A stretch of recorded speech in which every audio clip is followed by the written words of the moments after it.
ξέρουμε.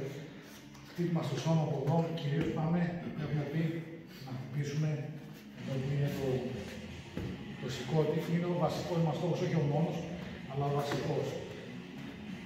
Πάντα ξεκινάμε από ένα χτύπημα που θα μας φέρει κοντά από την άλλη μεριά, βάρος εδώ, και χτυπάμε περιστρέφοντας το ισχύο, αλλά χωρίς να αλλάζουμε κάτι το βάρος μας εδώ.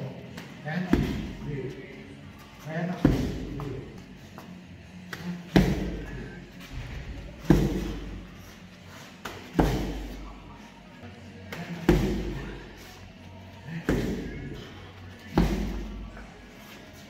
Ένα, περιστροφή από εδώ.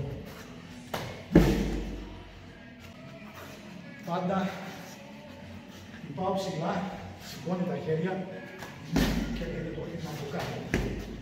Οκ. Αν είμαστε σε κλίντς, πάμε προφανώς στο σώμα. Μπορούμε να το κάνουμε και με σκέτα χτυπήματα του χεριού, αλλά έτσι δεν πονάει πολύ. Και εδώ προσπαθούμε να δουλέψουμε από εδώ. Έτσι. Και δουλέψε εδώ. Τελειώνεις έτσι. Και από εδώ, την ώρα που χτυπάω, μπορώ να στρίψω και όλο το πόδι μαζί και να πατήσω. Ερχόμαστε εδώ.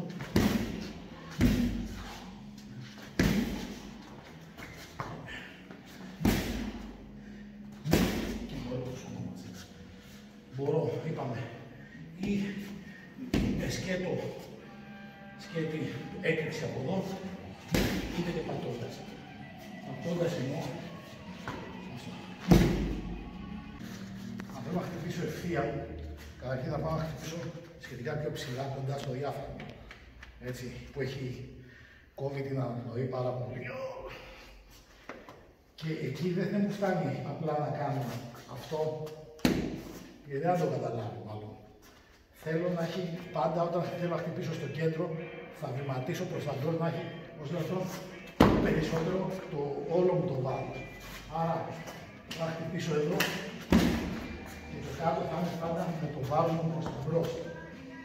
Μπαίνει το δίνω, χτυπάω, έτσι.